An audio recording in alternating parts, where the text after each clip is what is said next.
હું એ જો આ દાણા શેકું છું મગડી સિંગના.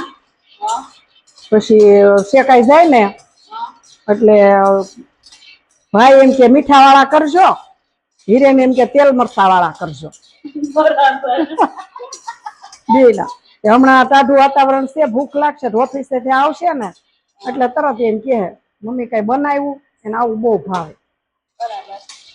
પેલા છે ને હા દાણા આ મગડી સિંગ ના દાણા કેવાય અને એને અમારે ઓલે જમાનામાં દાળ મસાલી કેતા.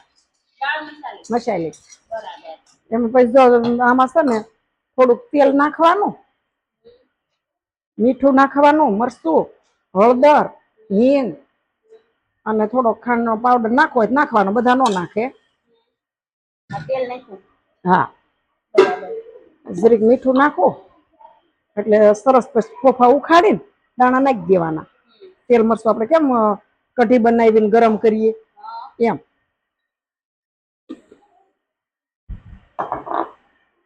પેલા દાદા ને બહુ ભાવતા આવા દાણા કરી દેતા, ચોમાસું હોય ને દેહમાં હોય ને એ દાણા દાંત નહોતા કઈ દાદા ને પેલેથી ઘણા સમયથી દાંત વૈયા ગયા હતા. તે ખાંડી દઈએ ને તેલ મરચું ગરમ કરીએ કરી દઈએ.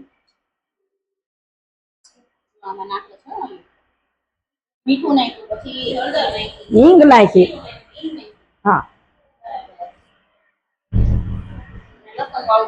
લસણ વાળી ચટણી ના ફોફા ઉખાડ નાખીએ ને દાણા ને એટલે સારું લાગે. હાવ કાઢ નાખ્યા એટલે મગડી સિંગ શેકવું એટલે મગડી ગમતી બધાને. પેલેથી આપણે સિંગ ભરવાનું કરીને ત્યાંથી તાર પપ્પા એમ કેતા મગડી સિંગ તો લેજો એમ. 2 મણ લઈએ, ક્યારેક ક્યારેક જો હારી મળી ગઈ હોય ને તો 2 મણ મગડી જ લઈ લઈએ અને નકર મણ ઓલી લઈએ.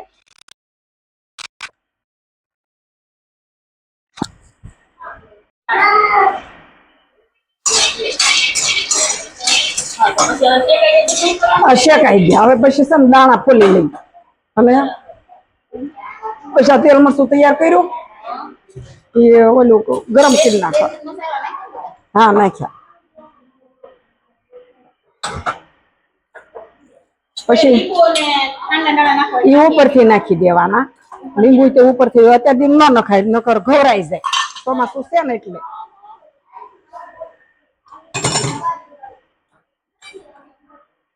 પેલા દેહમાં એવું જ હતું દીકા, કાંઈ ખેતીવાડી વાળા બધી વસ્તુ કઈ ન મળી રહેતી, તે આવું બનાવી નાખતા.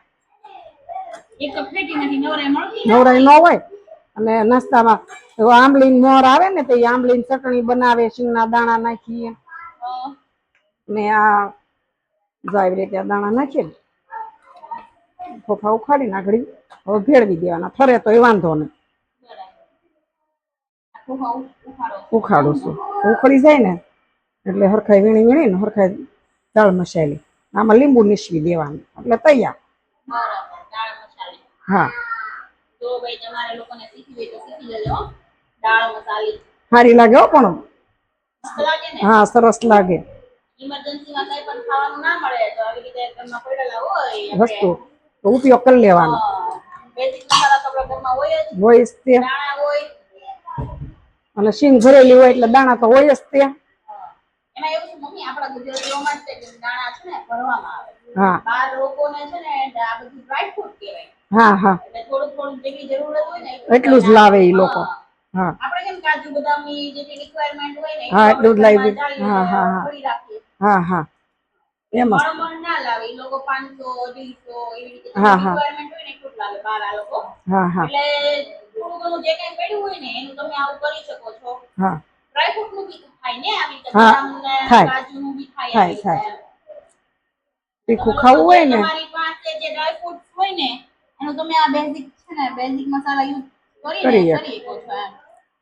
મખાના છે હા એ ત્યાં આવી રીતે મખાના ને આપણે તેલ મરચા વાળા મમરા કેમ કરીએ, આપણે પીળા મમરા કરીએ મરચા વાળા એમ મખાના કરવાના. છોકરાઓને બહુ હારા ઈ. હા એને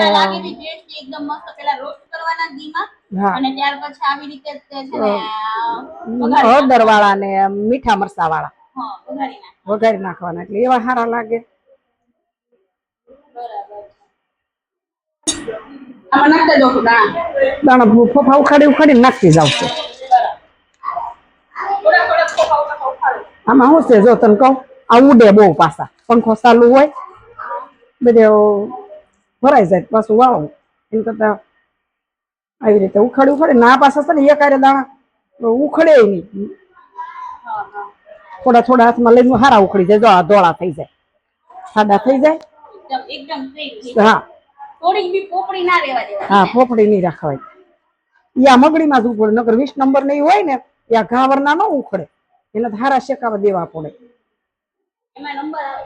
હા જો સાંભળજો. એમાં જો સિંગમાં તો મગડી મોટી 20 નંબર મગડો આવે એવી સિંગની જાતિ આવે અલગ અલગ અલગ અલગ.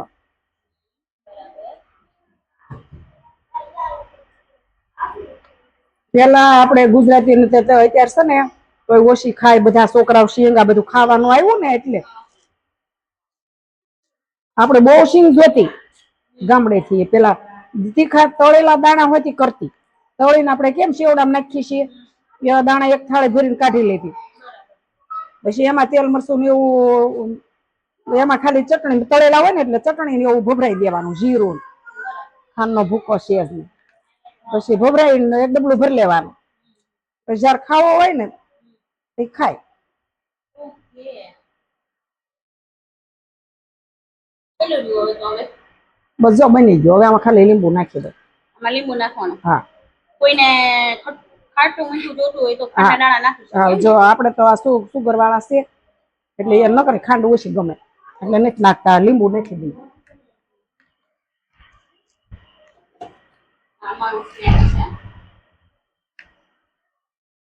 આપણે અત્યારની જનરેશન ને છે ને પીઝા બર્ગર એ બધું ચાલે ફ્રેન્ચ ફ્રાઈઝ એવું આ લોકોના જમાનાનું છે.